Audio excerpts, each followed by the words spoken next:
What's up, everyone? We actually have an extra special guest today, a guy I've known for 2011. Wow, like 13 years. That's crazy. Yeah.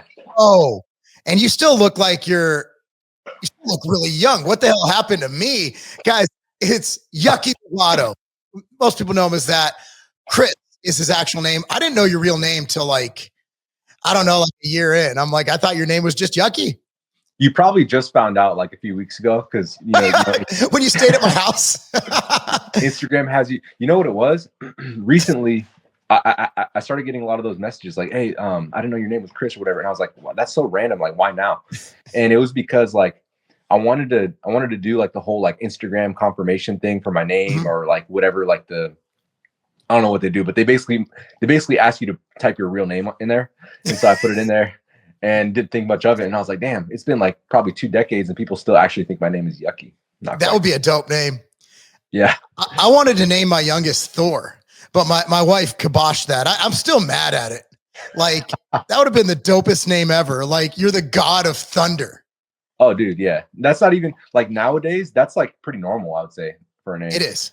It is. Yeah. I mean, we kept pretty standards. You've been at this. When did you start on YouTube? Like, when was your first video? Do you remember the year? Like public or private? What kind of private YouTube? Is that the original OnlyFans? I mean, dude, honestly, it kind of was, but it was. You're right. I want to say 2000. I want to say 2009 or 2010. And what I was doing there, actually, my whole like, before the whole public YouTubing, you remember bodybuilding.com, right? That the message boards where it all started, man. Dude, the contest prep forums, remember that? Well, the Derek Charleboy ones was Civations forum. Yeah, the Civations forum, I remember that. Yeah, so that was kind of like it was an unfair competitive advantage because we had an entire forum on the biggest bodybuilding forum site on the planet, and it was crazy. We had Lane in there, we had Derek, we had a bunch of other people that are kind of still. I think Tommy wasn't Jeffers on there. Tommy was on there. Oh yeah. It was but we didn't have video. So when you like did a training vlog, it was just writing down what you did. Like, today, dumbbell bench 3x10. No. I'm gonna make a correction on that. There was video, but what you had to do, you had to like embed a YouTube hyperlink or whatever. Mm-hmm. And so that's what I was doing at the time. Like, I didn't have a public YouTube, but I had a YouTube where I was uploading like all my PRs and shit like that. Yeah, and you're right. Like, vlogging, writing all this shit, like did this today, did that today.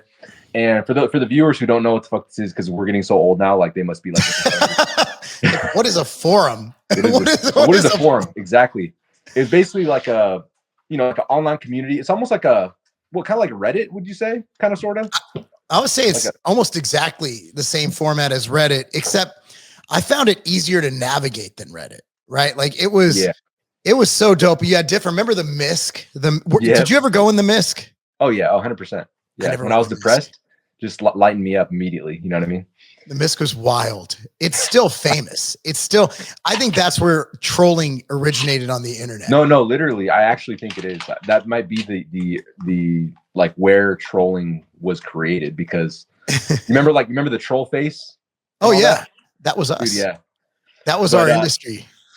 But we're digressing, right? So I think so YouTube, right? I basically started like posting these like private PR videos and shit. And then like a lot of people started following like the thread that I was posting. It was just like random progress in the gym and stuff. But it was like I would throw funny shit in there. I remember like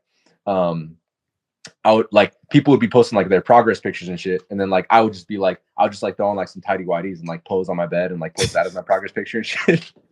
Just to like keep it interesting. And what happened was people were like, dude, why don't you just start posting shit publicly on YouTube and shit, because it's hella funny. And then one thing led to another. I think like 2011 people started posting on YouTube and shit like that publicly.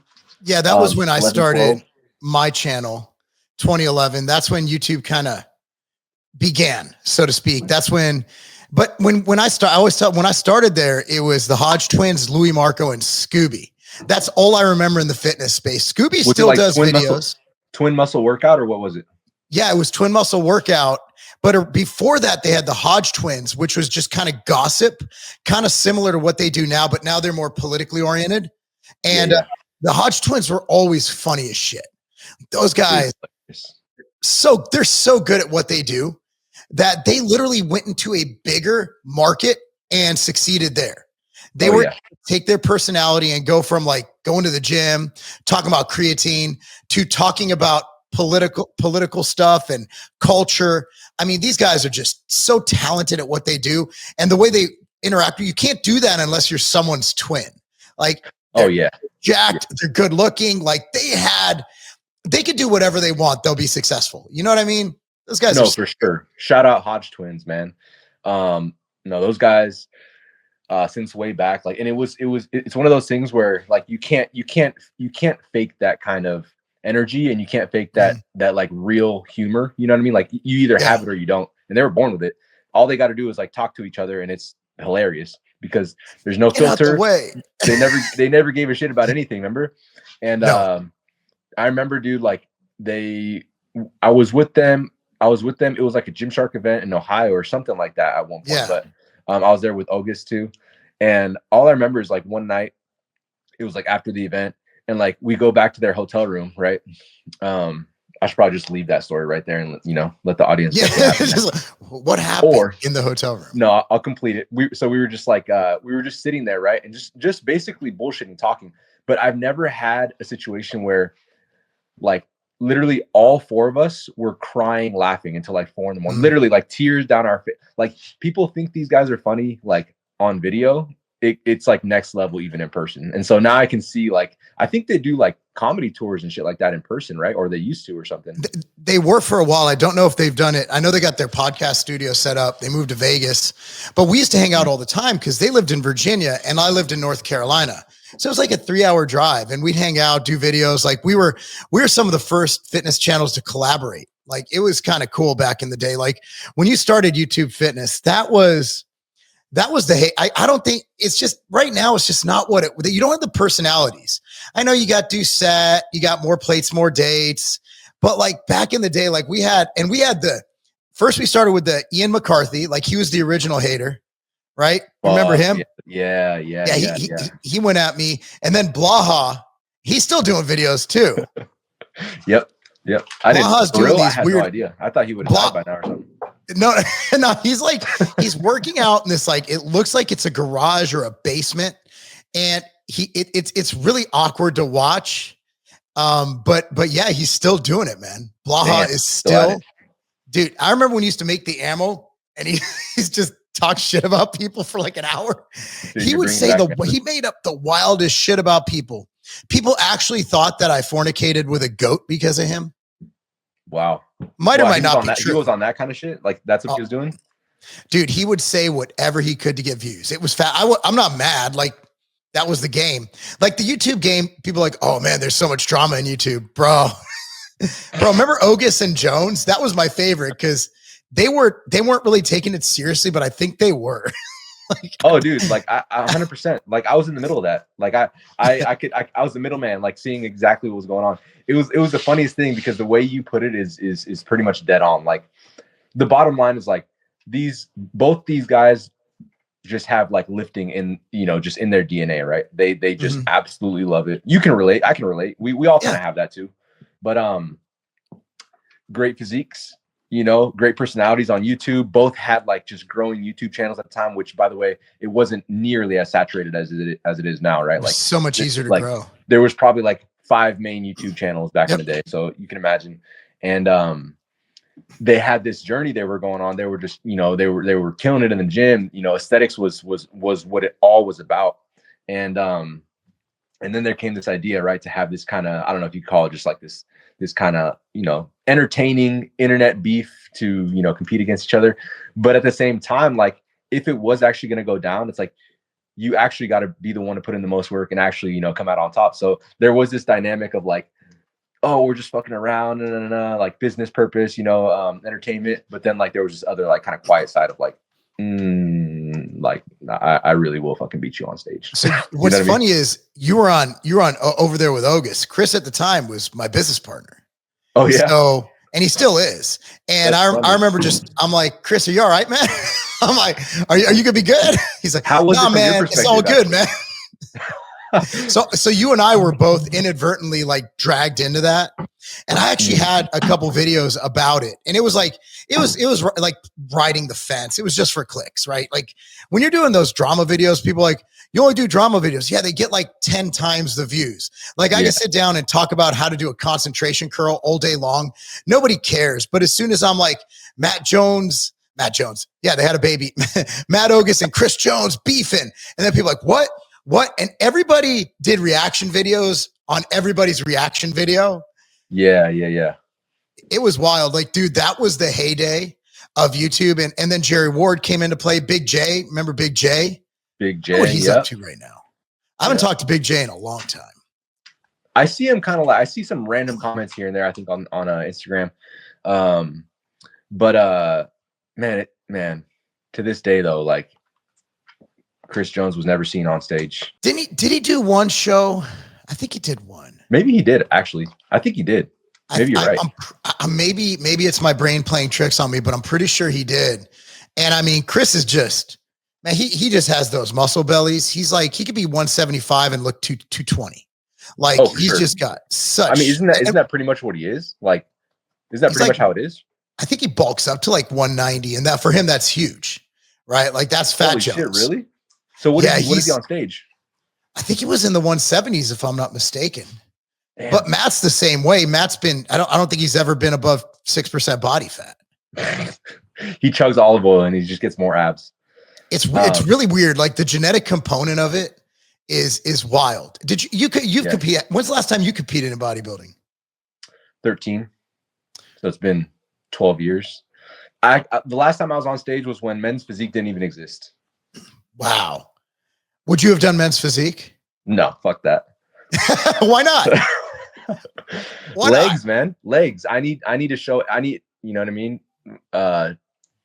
You don't work that hard. Like at the time, dude, I was in the trenches. Like my training sessions would be so insane to where, you know, I literally be yelling between reps just to get him up, like be spitting my gum out like in mid set just to fucking breathe. Like, you know what I'm talking about? Those kind of sessions. No, I know.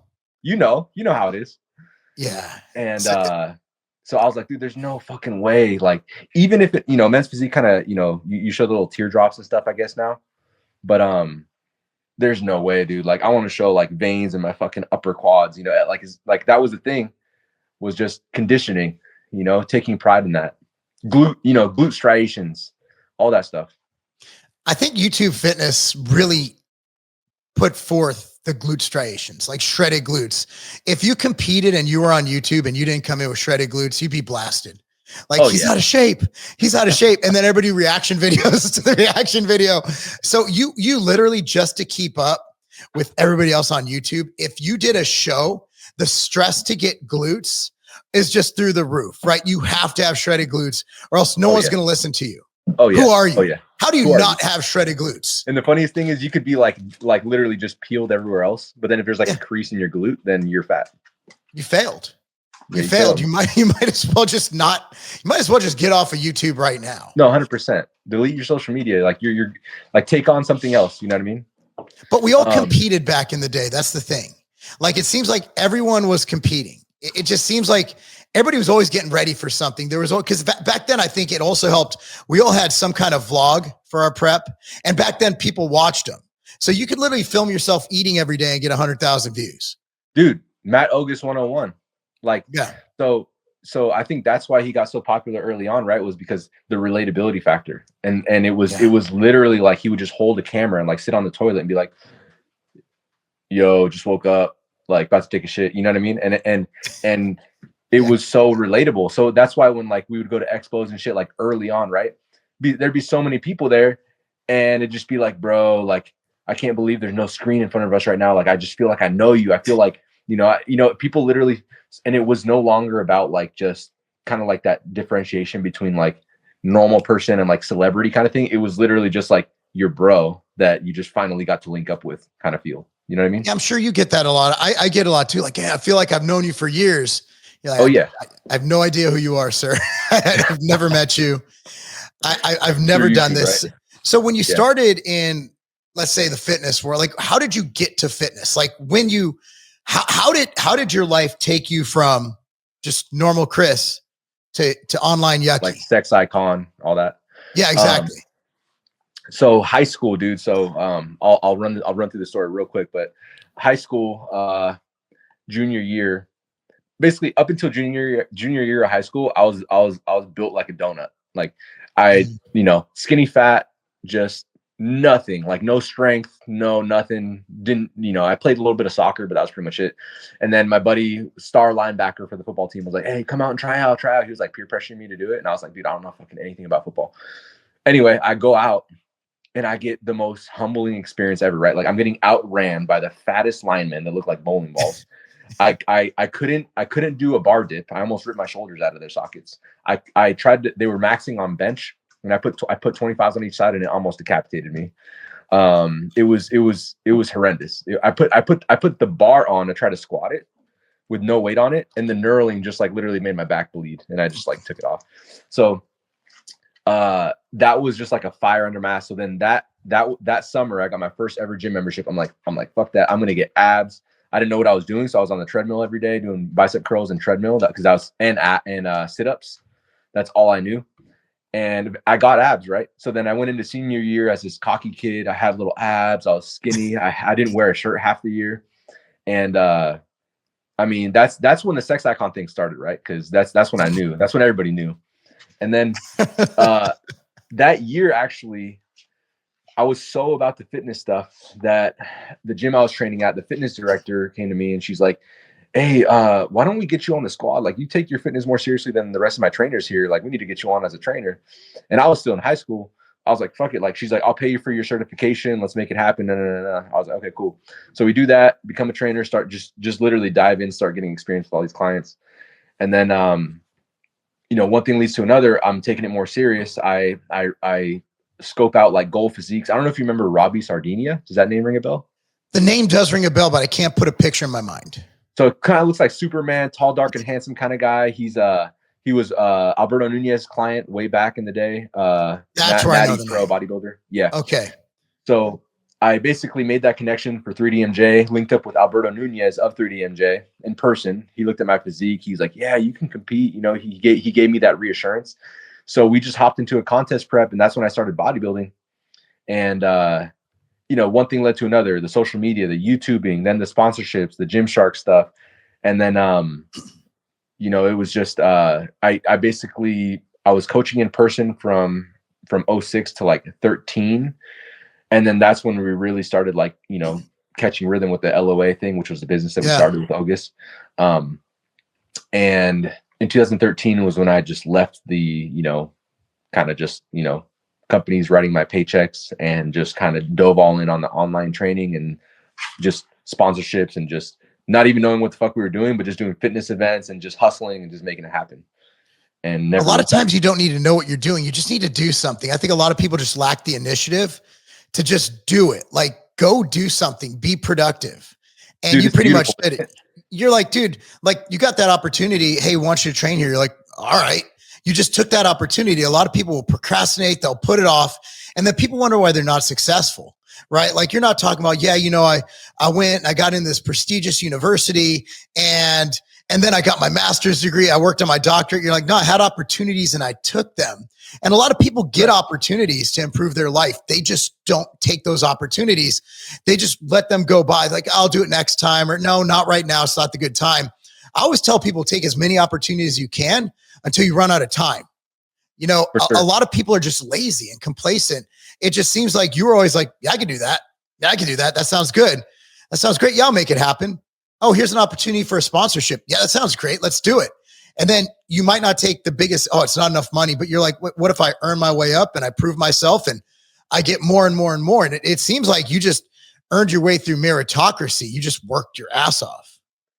Dude, I think a lot of people can kind of, take value in what you just said, because I'll be the first to say, like, I'm very much a perfectionist, and a lot of opportunities would kind of scare me at first, but I was like thankful that early on, my fuck it mentality kind of overrode my hesitations on a lot of things.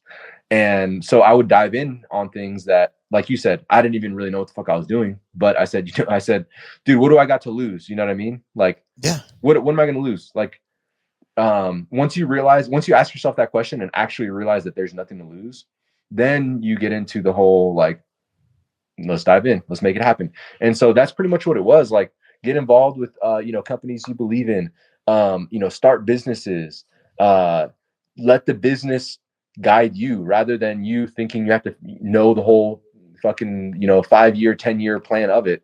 At the time, like, LOA would be a perfect example. A lot of people remember LOA movement with August. And, of course. Dude, it was like, there was points in time where, like, we had no idea, like, dude, and keep in mind, like, we were in our 20s, we had no idea what we were doing, but we would do it, like, oh, there's an event going down in Ohio. All right, cool.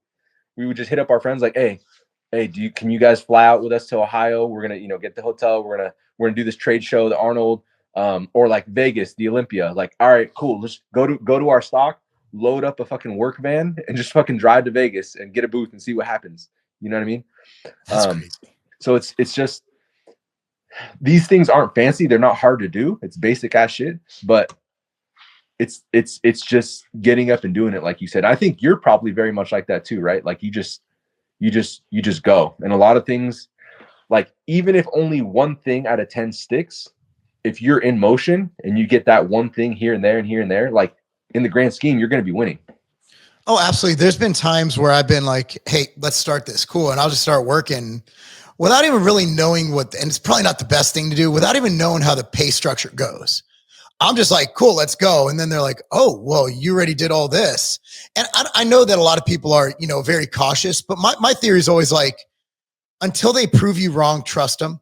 I'm almost too trusting. I've been screwed over doing it, but more cases than not, it has worked out for me in the end, where I end up forging that partnership. I end up getting that opportunity and I end up starting something really cool. So I think a lot of times we're so apprehensive and untrusting, and rightfully so, that we lose a lot of opportunities with people who might be really good to work with. So, you had, obviously, you and Matt, how'd you guys meet? So before Grindr, there was a thing called eHarmony. Not Match.com? Yeah, no, not Match. No, so what was that one for married people that they leaked all the info? Ashley Madison. That was the one. Oh, did they? I didn't even know about that. So the info got hacked, and it was a site for people looking to cheat on their spouses. That sounds like the messiest thing. I didn't even know. That's terrible. People can't even find side chicks the old-fashioned way anymore. They even use there's some things you just got to do old school. Dude, imagine being like having that sad of a life where, like, you're using a platform to just, and you still can't succeed. Like, it's like another one of those things where you just got to switch gears. Seriously, dude, the question you asked was actually pretty interesting. Like, I don't even know if most people know how I met August. Really, what it was, you remember 3DMJ, right? Of course. I actually posed with Alberto Nunez once. He's amazing. Oh, dude, of course, the GOAT. So 3DMJ, for the viewers who don't know, who's probably a lot of viewers now might not know 3DMJ. Basically, like, early on natural bodybuilding coaches, OGs back in the day, preaching macros when people were just like there's no fucking way you can eat whatever you want. You know what I mean? And Alberto used to do things like melt a Snickers bar and a sweet potato. Oh, exactly. And it got popular because, at the time it was all boiled chicken breast and broccoli, and that was it. And 6 meals a day. But they were kind of breaking down these myths and stuff. And that's kind of like what we kind of wanted to put out to the masses with LOA as well, and to kind of make people's lives easier. But anyway, digressing. Matt was going to compete in a bodybuilding show here in Sacramento, the same one that I was going to compete in. And he had Eric Helms as his coach from 3DMJ. And I was also working with 3DMJ, but Alberto Nunez was my coach. And so we basically, I knew he was going to do it, hit him up like, hey, hope to see you at the show. I knew he had a good physique through some of the social media stuff he was posting. And so I was like, dude, I hope to see you there. Maybe we'll share the stage or whatever. And then did the show. Immediate friendship. And then after that, was when the idea for LOA came about pretty soon after. And then I vividly remember giving him that call, like, hey, Matt, bro, I got this idea. And just, spitting LOA to him. And, the rest was history, man. It was just, friendship meant to be. Yeah, you guys have been tight for a long time. I remember his thing was he'd get ready for a show and he'd eat Chipotle like twice a day. Yeah. And people don't understand, like, before, and again, I'm more of a clean, flexible dieter. I think there's, my opinion on flexible dieting is that's not a free for all.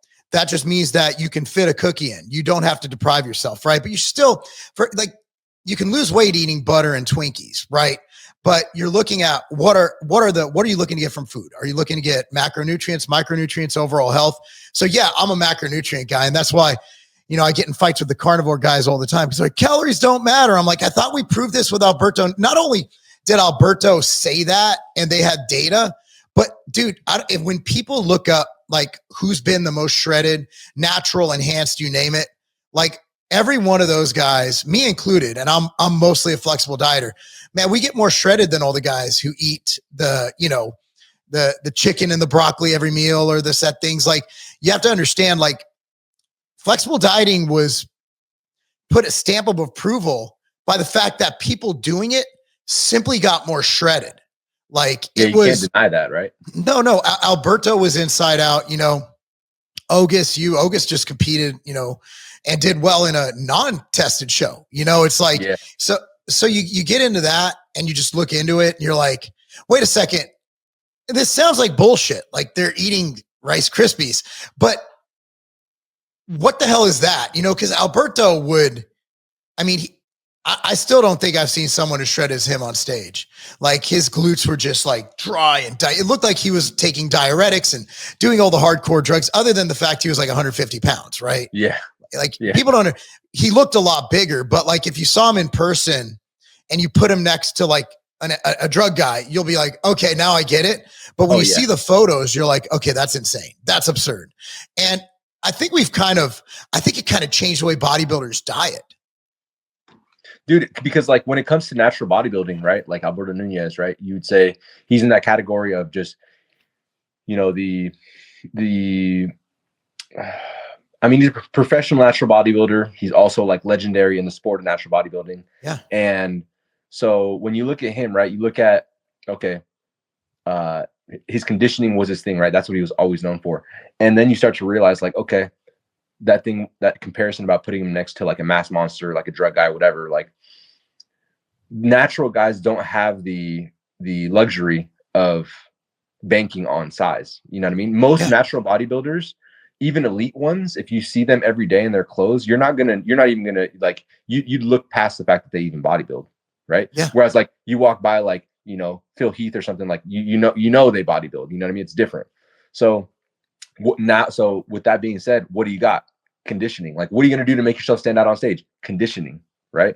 So it's like, if I can be more peeled than that dude next to me and just retain whatever muscle I can, I'm going to look the freakiest and the best. So then it just became a matter of just symmetry, right? Balance everywhere and conditioning. And then when you see, not only were these people getting the most condition, they're also having the most variety in their diet. It was a big, eye opener to where now, like you said, it's probably not even that weird for people to think like, oh, these dudes ate Chipotle and got shredded. Now it's acceptable. Now it's like, okay, I get it, because calories in, calories out, macros. Back then, that wasn't so widely accepted, right? It was still very bro. Accepted at all. Kent Beerley, he's the president of ANBF. First time, like he's natural. Like he just competed. He's like 60 something, like still looks great. And I remember we did the uprising, and that's where I guest posed with Alberto Nunez. And I remember somebody's like, yeah, these guys are eating Cocoa Pebbles. Kent's like, what? Somebody's eating Coke, the old school thing. He's like pissed off. Yeah. No, he was confused. Like he was legit like, huh? What? Yeah. Because the dogma, even with the natural community, is, chicken and rice. It just, there was no thinking outside that box. And at the end of the day, if you hit your macronutrients and you get in your good micronutrients, you have some room left over. Yeah, you can have some food that doesn't suck. It's okay to not hate your life. You can get shredded without hating your life. And I will argue that having that lack of stress from eating the same bullshit and hating your life, you're going to look better, because cortisol and all those other hormones. But so why did you stay natural? There's a question. There's a question. Before we get it, that's actually a really good question. Before we get into that, I just want to put on record, right? Like me and you are obviously very aware of macros, if it fits your macros and all that stuff. But I'm very much with you, Mark, when you say like people confuse the term if it fits your macros with let me just eat shit all day, like that's never what it was meant to be. And the reason why, like, for example, I remember I would always hashtag eat cake, get shredded, shit like that, because because being just like telling people, no, you can have more variety and get in shape is fucking boring. That sounds vanilla, right? So if you want to stand out, you want to, appeal to an audience, you want to, generate a bigger audience, you got to make statements like that. But that didn't mean go fucking make your diet full of cake and Oreos. You know what I mean? But you can have cake in your kid's birthday and be completely fine. 100%. And that's a beautiful thing. I mean, even as beginning as a parent in the early 2000s, right? Like I didn't, if my kid was having a birthday and I was getting in shape, I'm not eating cake. I'm not doing 100%. That. Whereas now I'd be like, I'm fine. I'm going to have a little piece of cake and I'm going to fit it in. I'm going to make it work. I'll cut out some rice at meal 2. And even though I don't get rice, like rice has no micronutrients in it. Of all things for bodybuilders to eat, it's like you're going to eat something that's simply carbs. There's so many better choices. I understand it's easy to digest, but if you're dieting and you're trying to get the most bang for your caloric buck, you want something with fiber, with micronutrients. I can't for the life of me understand the rice thing. Like chicken and rice just sounds retarded. It's like, why rice? Like go with a sweet potato, go with a banana, go with some fruit that's more filling, go with some berries. No, we're going to eat the most nutrient lacking fucking carbohydrate bomb we can eat. It's what you said. It's just convenience. You know what I mean? I'm with you with that too. Like I like all foods, but give me some potatoes, but at the end of the day, dude, like you said, it doesn't have to suck to be in shape or to stay in shape. And if anything, if you're really going to succeed at this shit, you can't have a boring ass life, a boring ass diet, because nobody wants to live that, and if you don't have to do that, and then what's the reason? You know what I mean? So anyway, getting into talk about drugs, man. I want to know about the drugs. Because I mean, the easiest shortcut, especially like you see in YouTube now, everybody who claimed natural, I was always honest. Like I was natural for, the start of YouTube. And then I got diagnosed low test, and I was actually anti-steroid for a long time. Like I was like, I was that natty people hate. Like but then I'm like, shit, I'm going to go on this. And I did do a steroid cycle within there, but I mean, you're talking about being shredded. The only way I compete with the drug, now I am a drug guy because I'm on steroids. It's not a lot. It's testosterone replacement therapy. It's bringing me up to high normal levels, like 900 to 1100 test levels. But like the only reason I win, dude, the guy I beat for my pro card and the overall, he weighed 65 pounds more than me at the same height and just as shred, but I was slightly more shredded and I had better shape because, at the end of the day, bodybuilding isn't just size. It goes with obviously symmetry and shape and all those other things, quality. So I'm able to compete with the guys on more stuff because I still live and breathe a natty lifestyle where I'm ready 2 weeks out. I'm not playing the last minute insulin fucking injections and nasty carb loads. So, I mean, yeah, you're right to compete, but going back, getting a little off topic. So now in that YouTube era, you had Kali Muscle who came out as fake natty. All these guys were claiming natural, but it was very apparent they weren't natural. What made you stay honest and natural throughout that period? Dude, see, this is where the confidence and the sex icon thing, I know it's a joke, but like not really, because you might not even believe me when I say this. I never even considered it. Like, so you never considered it? No. And literally, even I do believe it. My closest friends don't even believe that. But, and I have no reason to lie about that, right? Like, why would I lie about that? But and another thing is, dude, I don't have any judgment on anyone who does anything. Like, I think regardless of where you're at, you got to put in hard ass work. You got to be consistent with everything you're doing. Your nutrition has to be on point, because people think it's just like some magical pill. You just take something and all of a sudden you turn into fucking Chris Bumstead, you know? But so for me, for one, the results were consistent and quick, and I liked what I saw early on. And so I was so tunnel focused on like, oh shit, like, dude, look at my arms, dude, look at my legs. You know what I mean? Like, look what's happening. Look at my back. Like, I was loving the results. And so I never really thought like I need to enhance that to another level. And then obviously, like, up until recently, I got more of a, well, this is like fast forwarding too much time, but now I have more of a performance bug where I'm more geared towards like what I can do physically rather than how I look. And but I guess you can, there's different categories too, right? Like, I was never trying to compete in, you know, the NPC or become an IFBB pro. I was always in the natural, you know, drug tested organizations.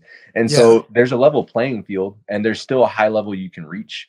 And then the other side of it would be, I just never had the kind of interest to actually dig into what it was that I would take, because that's not something that you just want to be like, oh, hey, my bro just told me to take this shit. You know what I mean? Like, if you care about yourself, you need to actually know what the fuck you're doing. And so for that reason, you know, I never really dove down that path. And then there's the other stuff too, right? Like, you got an additional cost for it and just all that other stuff. But there's a health thing too. Like, and I'm in the same boat as you. Right now, you know, aesthetics are secondary to performance. I want to feel good. My training's changed a lot. And you're then I'm doing, strong, man. I'm still pretty strong, but I'm not what I used to be. And honestly, I was thinking of doing a pro show this year, and actually my wife approved of it, which was crazy. Probably because she knew even when you're not on stuff, like, it's not like I just started blasting gear. So I got in my head, I'm going to fucking compete. So I started training harder. Normally I train harder. Like, I'll notice my legs get a little bigger, a little more vascular. And that's when I know I'm kind of kicked in. For me, that was my marker. Like, okay, I'm training harder. I always saw it there. And so for like a month, I'm doing this and nothing's changing. And I'm like, there's a reason why people retire. And I think I'm there right now. So that's why. And I noticed my joints were really not feeling as well as they're not bad by any means. But I was like, hold on. I don't want to feel like this. I want to be able to move. I want to be able to run. I still want to run a respectable 40-yard dash. I still want to coach the kids, and I want to be able to demonstrate movements. I noticed I'm trying to demonstrate these movements, and I'm like, dude, I can't move right. And it was just for me. But as far as the drug thing, I think the health thing is something that, because I mean, would I get that bump if I started blasting 2 grams of gear? Yeah, steroids work. But like, I think you get to an age where you're just like, I really like living and I don't want to die. And now seeing all these people die, right? All these bodybuilders died, you know, Sean Roden and George and John, all these guys die.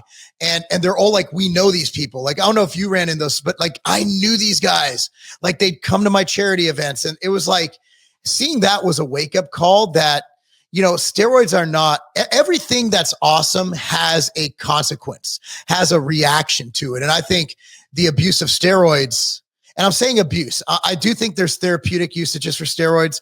Like, you look at even things like a steroid is basically a cholesterol molecule, right? So you look at things like prednisone, you look at testosterone, you look at estrogen for menopausal women, you know, those are things with therapeutic benefits. But again, like estrogen in supplemental dose for women in menopause probably has some good effects. I don't know. I haven't read much into that, but I'm sure if you just jacked a woman with 2 grams of estrogen, it's probably not going to go well. So, but we're doing the same thing for men. We're saying, okay, a little bit of test will get you up to normal levels if you're low. But what if we took that 1,000 and made it 30,000? Right? Like, and these guys are walking around with test levels in the 10, 20, 30,000 range, which is super physiologically absurd. Yeah. Yep. I mean, no, I'm all for like healthy test levels. As a matter of fact, if your test levels aren't where they need to be, dude, the detriment can be catastrophic. I mean, literally down to the point of like suicide and shit like that. You know what I mean? And cardiovascular issues. There's so many issues that can come from it. Dude, even like you know, I mean, pretty much everything. Like, you could get brain fog. You could just stop functioning correctly. You know what I mean? Like, your mood, your relationships, everything takes a hit. So it's important.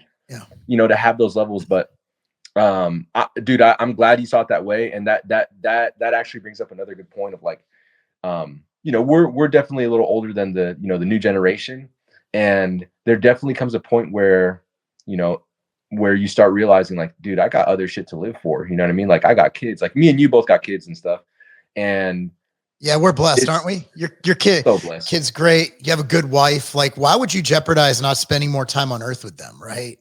Dude, like, 100%. And not even just spending the time, like you said, like, you want to be able to keep up with them, as long as you can, and do this, do that. Are you doing the longevity shit now, like sauna and cold plunge and all that? Am I? Yeah. Are you in that? Because I'm in that phase where I'm like biohacking. I know people make fun of that word, but I sauna every day. I got a cold plunge in my backyard now. I'm like, okay, I know this might not work, but on the slim chance it might, we're gonna do everything we can. Dude, why not? And if anything, like, placebo actually is a thing too. You know what I mean? Yeah. So it actually is for certain things. But I think dopamine from cold plunging. I go in the morning first thing, and I'm like, nothing wakes you up more than shriveling your balls to unforeseen levels of shrinkage. Dude, 100%. I mean, mine can't really shrink anymore, but actually, that would be me with the TRT. True. But no, I think I'll get there soon. Like, I'm definitely trying to. I've actually minimized my days of training in an effort to have more days that I can do other shit, like, work on my business stuff or work on just being at home with the family stuff. Yeah. And dude, I'm with you. Like, I want to do whatever I can to be there with the kids, man. Like, have as good energy as I can, be as good of an influence as I can for them. And dude, I look forward to that shit more than my own selfish shit now. And I think everyone reaches that point. Like, it comes at a different point in people's journey, but depending on whether they have kids, maybe they don't, maybe they whatever. But there's always that point, I think. And thank God for kids, because for us it was kids probably the biggest factor. It changes everything. My daughter turns 19 today. 19. Damn. That's crazy. I'm so old, bro. But I know, in respect to time, I want to keep this. I want to leave one more thing. So you just tell us about your latest powerlifting thing. Yeah, dude. So I started powerlifting about 7 months ago. Just because, dude, like, I needed a new challenge. I wasn't competing in bodybuilding or anything. Like, I was getting lean. I was like getting damn near like stage ready for no reason. And I was like, something's missing. So I needed a new spark. So I started powerlifting, and then I started catching the bug, because I'm like, holy shit, like, when you get that concrete proof that things are improving and you're getting stronger, and you lift a weight where you physically literally could not lift that, like a month ago, it's like a high. And decided to prep for my first meet. I don't know if you know Joe Sullivan. I had Joe Sullivan helping me with my powerlifting coaching. Yes, I do. Very good dude. He showed me a lot of things in the powerlifting world, because he's been involved in that forever. Just being smart about it, not overdoing any kind of volume or anything, and just being more specified with how you go about your training for that. And so, very different training than just hypertrophy work. But I caught the bug. Set some high goals for competition, and ended up becoming Cali State champ in my division. Which Hell yeah, dude. And then so I think this year, if all goes as well, I would like to compete again at the end of the year, and hopefully one up what I was able to do. And then at some point, I kind of want to go after those records in the weight class below me, just because I'm competing like. Dude, I'm competing at like 203 in a 220 class. Oh. So it's like, and there's a 198 class. Yeah, that'll affect you in squat and bench, not necessarily in deadlift, but that extra weight, like it's leverage. That's why the best bench pressers are fat as fuck, because the leverage, right? Like, the leverage is clutch. Man, that's awesome. So is your goal to beat Lane Norton? Hey, maybe I'll take his crown when I get to M1, because his crown is in the M1 category, which is basically like a 40 to 49, I think. Yeah. Age. So I'll get there in a few years. You never know. I made it as a joke, but you never know. If I keep going in this direction, I may go after that torch. And that is the rivalry and the competition I would like to see. The old school YouTubers going at it. Love it. That'd be great. That'd be crazy. 1 year, right? Just me going after his numbers. We'll see. Shout out Lane. But other than that, dude, just trying to help as many people as I can, man. That matters more to me than anything else. Like, seeing people, being able to help people, coaching still after so many years. seeing so many people taking their lifting more seriously and like people doing more compounds and shit lately. Have you noticed that, especially like women? Oh yeah. I see the squat racks are always taken at my gym. Yeah. Before it wasn't like that. It was like just the pink weights and just little glute kickbacks and shit like that. Now they're loading, and Brett Contreras has done a great job in kind of bringing up like through the hip thrust and all that he does, but he also does a lot of the compounds and, you know, basically the booty. It's all about the booty. But 100%. You see girls bench. I saw a woman I wouldn't have guessed. She goes over and she puts 25s on each side and starts repping on the bench press. I'm like, oh, dude, what the hell kind of world am I living in when cute girls are benching more weight than some of my high school athletes? You know, it's dude, like it's insane. Did you see? I don't know. Are you familiar with Sheffield? I don't think so. No. So Sheffield is just basically like this like world-class powerlifting competition that just happened last weekend, right? It's like the best of the best, cream of the crop. And this girl literally just became the first ever person to win it back to back, which basically means like she was the winner of all the winners basically at that competition. So like the best of the best, almost like winning the overall in a bodybuilding competition. Dude, you're not going to believe the performance, right? She's only in her early 20s. I think she's from Poland or something like that. I could be wrong. Her name's Agata. And dude, she competes in at 152 pound body weight. All right. Squatted like 450. Wow. Benched close to 350. Dude, yeah, your brain can't even comprehend Eastern European shit. Well, we got deadlifted almost 6. At my gym in Ohio, we have that powerlifting gym, the Tiger Fitness gym. Leah, she squatted 953.5 pounds. Oh, okay. Yeah. I think Leah is Leah, what's her last name? I forgot her last name. Her name's Leah, but I'll send her. She's just the nicest girl ever. And my kids have all, I mean, other than Preston, but both my kids have the state records in powerlifting. I think it's a rite of passage. Get strong. Like sure. If you play any sport, get strong. And we're like, dude, might as well go break some records while we're here. Right. Dude, why not, man? Like I love what you're doing with your kids, dude, as far as like, just like the strength training and pushing them. And, it's only going to help them, dude. Like, it's not even just a physical thing too. It's what it's doing for their mind too. You know, it keeps them out of trouble, dude. Like if you get your kid, look, my son, he wrestles. He doesn't have time to do stupid things because it's year round. So if he stays up late, it's going to mess up his next day of training. And if he loses his match by 3, he's going to be like, oh, damn it. If I would have just gone to bed on time 2 weeks ago. Yeah. So it's that. And I love it because it's hard to keep teenagers out of trouble. And so far I'm 2 for 2. I still have one more, but Preston's just, you know, you've met Preston. He's Preston. Yeah. Preston doesn't do anything that we don't tell him to do. He's a good kid. But hey, dude, so I want to have you back. I have a list that I didn't even get through, but we could talk all day. We actually do. If you could tell people where they can find you, how they get a hold of you, how they can hire you, if you're for hire, private OnlyFans shows, whatever, just your information. Yeah, OnlyFans at Yucky. You knew I was going to start with that. I did. I'll let you guys find out whether or not that's a joke. CoachYuck.com. Main thing. I think all I'm trying to do, like I said, is, you know, help people one-on-one with their fitness, get in the best shape of their life, and actually fucking do something about it for once. Structure it and be held accountable for it. And then other than that, dude, just Yucky Lovato. You know, Instagram. Hit me up with a message. Communicate with me. Hit me up. Friendships are, you know, real people are everything. And that's how me and you met, man, through social media, you know. I never take those relationships for granted, man. I always love talking to people. So yeah, someone asked me the other day, it's like, man, do you keep in touch with anybody? I'm like, yeah, Yucky stayed at my house a couple months ago. Like, yeah, no, literally.